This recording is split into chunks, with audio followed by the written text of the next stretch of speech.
আল্লাহ তাবারক ওয়া তাআলার শুকরিয়া আদায় করি যে আল্লাহ তাআলা আমাকে আজকে এখানে হাজির হওয়ার তৌফিক দিয়েছেন। গতকালকে পাশেই আরেকটি ইফতার মাহফিলে আমার হাজির হওয়ার কথা ছিল। যথারীতি রওনা করলাম, মধ্য রাস্তায় হঠাৎ করে শরীর খারাপ করার কারণে আর এসে আমি সামিল হতে পারলাম না। আজকে কিছুটা সুস্থতা বোধ করায় আপনাদের মাঝে এসেছি। আমি আল্লাহ তাআলার শুকরিয়া আরেকবার আদায় করি, আলহামদুলিল্লাহ। আমাকে বলা হয়েছে প্রধান অতিথি। আপনারা এখানে যারা এসেছেন আপনাদের নিজস্ব পরিবার আছে, তো পরিবারে আপনারা প্রধান অতিথি কে কে হন একটু কি আমি দেখতে পারবো? যে নিজের পরিবারে নিজেই প্রধান অতিথি এমন কেউ আছেন? নাই, না না, নিজের পরিবারে কেউ নিজে প্রধান অতিথি হয় না। এটা আমার পরিবার, আমি পরিবারের সদস্য, তাই না? তো এই ঢাকা 15 আসন হচ্ছে আমার পরিবার। এখানে আমার অতিথিগিরি মানায়। আমি আপনাদের একজন পরিবারের সদস্য, ইনশাআল্লাহ এইভাবেই থাকতে চাই। আল্লাহ হায়াত দিলে অন্তত 5 বছরের যে ম্যান্ডেট আপনারা দিয়েছেন, আমাদেরকে ভালোবেসে আমাদের উপর আস্থা রেখেছেন, আমরা যেন আস্থার প্রতিদানটা দিতে পারি। আল্লাহ যেন আমাদেরকে সেই সামর্থ্য দান করেন। আপনারা দোয়া করবেন। পবিত্র রমজান মাস, আমি এখানে আলোচনা শুনতে শুনতে ঢুকছিলাম। এই মাসটি হচ্ছে কোরআন নাজিলের মাস। এই কোরআন নাজিলের মাসে আমাদের জন্য বড় শিক্ষা হচ্ছে আল্লাহর কোরআনকে বোঝা এবং আল্লাহর কোরআনকে মানা। আসমানের নিচে এবং জমিনের উপরে মানব জাতির জন্য সবচেয়ে বড় নিয়ামত আল্লাহ তাআলার পক্ষ থেকে এই কোরআন। এটা ভাই আমার কথা না, এটা আল্লাহ রাব্বুল আলামিনের কথা। কোরআন শরীফে ইকরা বিসমি রাব্বিকাল্লাযী খলাক থেকে শুরু করে সূরা আল মায়েদার 3য় আয়াত, আল ইয়াওমা আকমালতু লাকুম দীনাকুম ওয়া আতমামতু আলাইকুম নি'মাতি ওয়া রাদিতু লাকুমুল ইসলামা দীনা, এই পর্যন্ত আল্লাহ তাআলা মানব জাতির জন্য, মানব জাতির কল্যাণের জন্য, মানব জাতির সম্মানের জন্য, মানব জাতির নিরাপত্তার জন্য, মানব জাতির আখিরাতকে সুন্দর করার জন্য আল্লাহ তাআলা 6666 আয়াত আমাদেরকে দান করেছেন। এই পুরাটা নিয়েই আল্লাহর কালাম, পুরাটার নামই হচ্ছে ফুরকানে হাকিম, কোরআনুল মাজিদ। আল্লাহ তাআলা নিজেই সেখানে ওই মায়াদার 3য় আয়াত, এই আয়াতটি রাসূল করিম সাল্লাল্লাহু আলাইহি সাল্লামের জীবনে আল্লাহ তাআলার পক্ষ থেকে নাজিল করা সর্বশেষ আয়াত। এই আয়াতে আল্লাহ তাআলা কি বললেন? আল ইয়াওমা আকমালতু লাকুম দীনাকুম। বিদায় হজ্জের মহান এই দিনে আল্লাহ বলতেছেন, আমি তোমাদের জন্য আমার দিন, আমার হেদায়েত, আমার কল্যাণ, তোমাদের চলার পাথেও সব কিছু আকমালতু লাকুম, পরিপূর্ণ করে দিলাম। ও আতমামতু আলাইকুম নি'মাতি, আর সমস্ত নিয়ামতকে আমি তোমাদের জন্য পূর্ণতা দান করলাম, এইটাও পরিপূর্ণ করে দিলাম এই কোরআনের মাধ্যমে। তাহলে কোরআন হচ্ছে নিয়ামতের ভান্ডার। কার পক্ষ থেকে? কার জন্য? মানব জাতির জন্য, আল্লাহ তাআলার পক্ষ থেকে মানব জাতির জন্য। এখন মানুষ যদি নিয়ামত পরা সম্পদ তার ঘরে রেখে ভিখারির বেশে হাত পেতে বাইরে বেড়ায়, তাইলে সে মানুষের কি হবে? ভাই এখানে কিছু ভাই এখানে কিছু কথা বলবেন না, যে যেখানে আছেন ওখানে বসে থাকবেন, এটাই শৃঙ্খলা। আমার ঘরে সম্পদ আছে, সোনাদানা মণিমুক্তা আছে, আমি যদি জানি আমার ঘরে আছে, তাইলে আমি কেন ভিখারির হাত পাতবো? আমি কপাল পোড়া হব যদি নিজের ঘরের সম্পদ আমার জানা না থাকে। কোন সম্পদটা আমার ঘরে আছে এটা যদি আমার জানা না থাকে, তাহলে আমি ভিখারির হাত পেতে বেড়াতেই পারি। আজকে মুসলমান জাতির অবস্থা ঠিক এইরকম। আমার বিশ্বাস, বিশ্বে যে 200 কোটি মুসলমান আছে, তাদের প্রত্যেকের ঘরে কোরআন শরীফ আছে, এটা আমার বিশ্বাস। কারো সিনার মধ্যে কলবে আছে, কারো ঘরের মধ্যে কিতাব আকারে সংরক্ষিত আছে, কিন্তু আমরা জানি না আল্লাহ তাআলা আমাদেরকে কি নিয়ামত দিয়ে রেখেছে।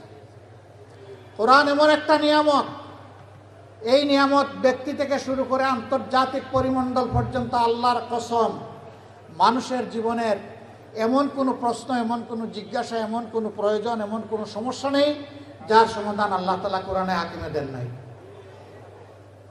পরিপূর্ণ সমাধান আল্লাহ তাআলা দিয়েছেন।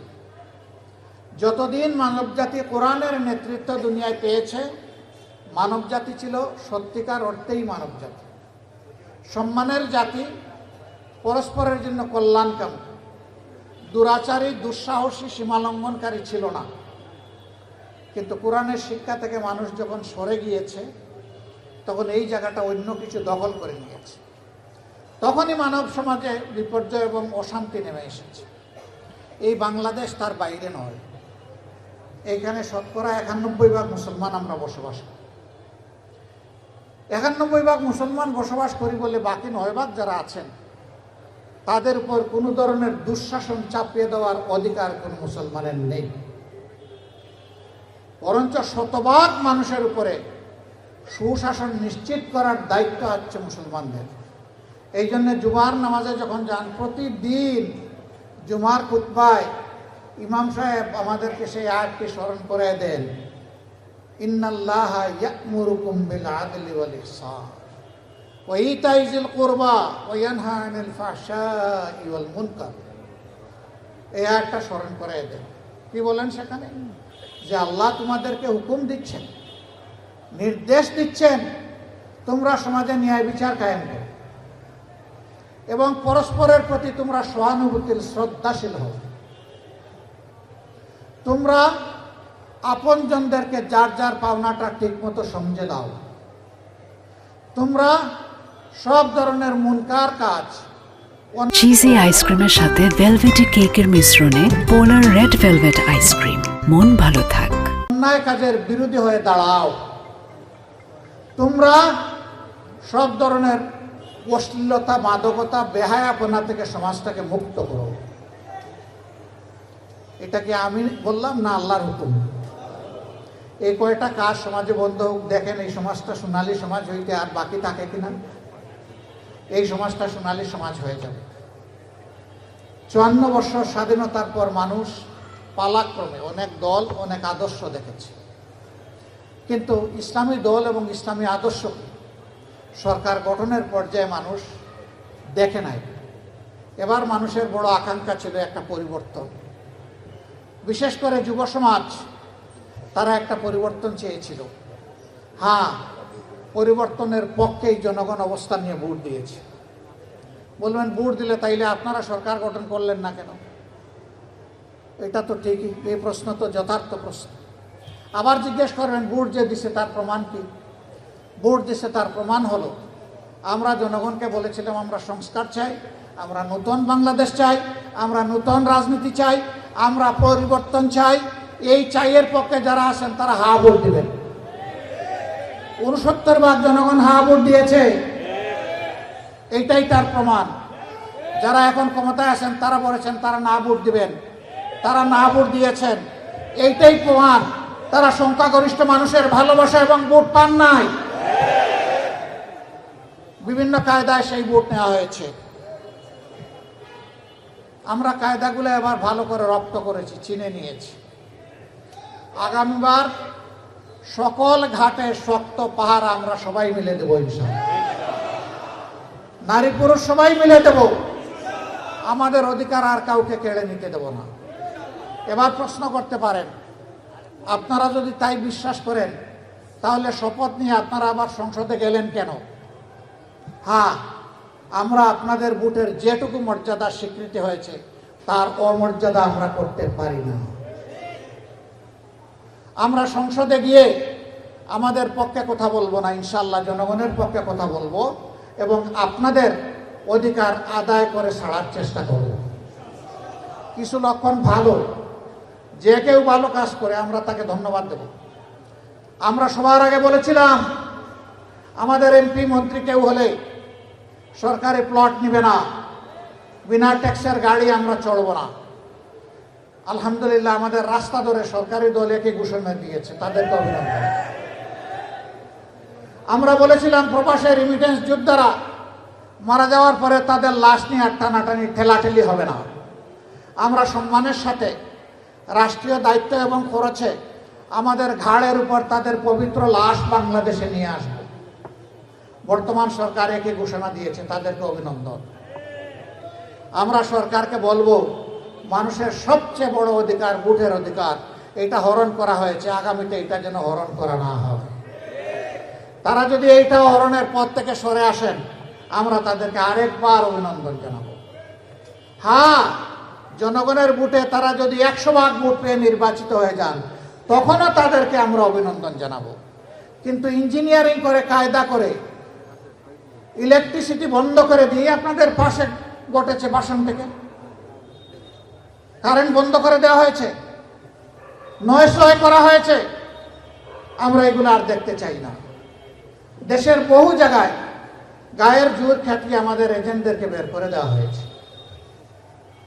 আমাদের এজেন্টরা রক্তের বিনিময়ে ভোট চায় নাই, এই জন্য তারা ছেড়ে দিয়ে চলে গেছে।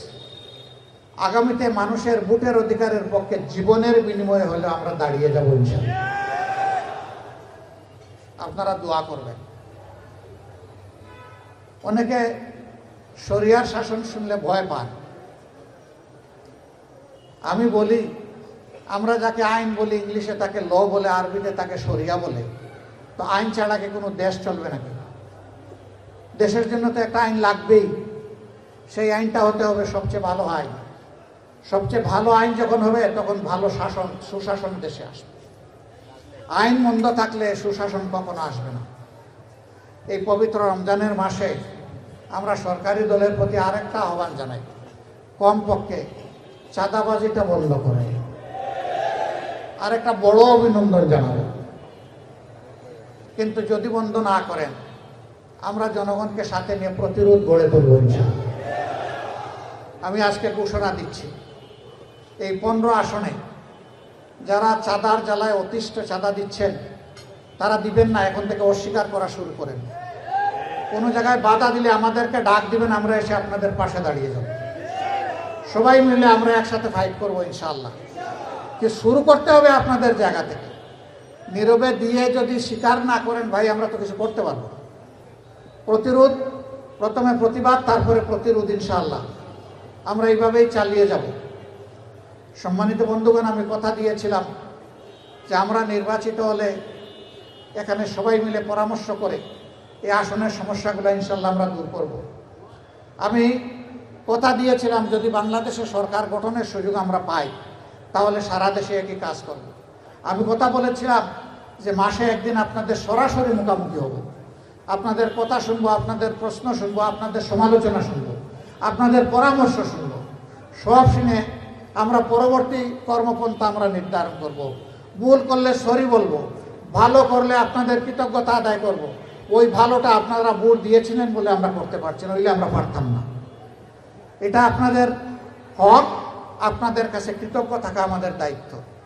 ইনশাআল্লাহ নারী পুরুষ নির্বিশেষে এই আসনে আমরা একযুগে আসনটাকে সুন্দর, পরিচ্ছন্ন একটা মডেল আসন হিসাবে গড়ে তোলার জন্য আমরা চেষ্টা করব।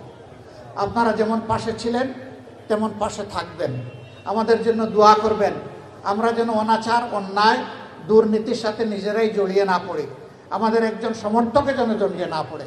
আল্লাহ যেন আমাদেরকে হেফাজত করেন, মানুষের আমানত যেন আমরা মানুষের ঘরে পৌঁছে দিতে পারি, সেই তৌফিক চেয়ে আজকের এই মাহফিলে আপনারা এসে হাজির হয়েছেন, আমাদের ডাকে সাড়া দিয়েছেন। আমি আশা করব এটি শেষ নয়, এটি বিগিনিং, আজকে শুরু। ইনশাল্লাহ আমাদের পথ চলা মিলেমিশে এভাবেই হবে। আল্লাহ আমাদেরকে তৌফিক দান করুন। আপনাদের মাধ্যমে যারা আসতে পারেননি, আপনাদের পরিবারের সদস্য, আপনাদের পার্শ্ব সাথী, আপনাদের প্রতিবেশী এবং আপনাদের বন্ধুবান্ধব, সবার কাছে আমাদের সালাম, দোয়ার দরখাস্ত। আল্লাহ হাফিজ। বাংলাদেশ জিন্দাবাদ, বাংলাদেশ জামাত ইসলামী জিন্দাবাদ। আমরা গড়ব ঐক্যবদ্ধ বাংলাদেশ ইনশাআল্লাহ। আসসালামু আলাইকুম ওয়া রাহমাতুল্লাহ। পড়ে যাচ্ছে।